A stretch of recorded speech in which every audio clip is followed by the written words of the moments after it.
Update po tayo dito sa tulay ng Maasin Bridge. Ito po ang kasalukuyang itsura ng Maasin Bridge. Malawak pa rin dito, talagang lubog sa baha. At ang isang bahagi dito sa tulay ay gumuho. Ayan. At tingnan natin dito sa kabila.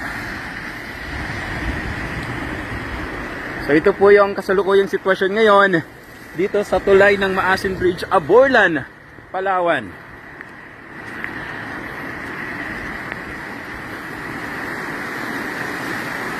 Yan, tuloy-tuloy pa rin ang malakas na buhos ng tubig at ang kulay ng tubig ay talaga namang parang kulay tsokolate at malakas pa rin, pero yun ay passable na rin at nadadaanan na ng mga iba't ibang uri ng sasakyan ang tulay na ito. So sa mga babiyahe ay medyo okay na dito yung area na to.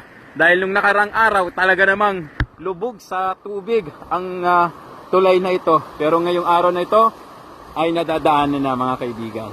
Thanks God at medyo okay na yung mga national highways. At ganun pa rin ay mag-ingat pa rin tayong lahat.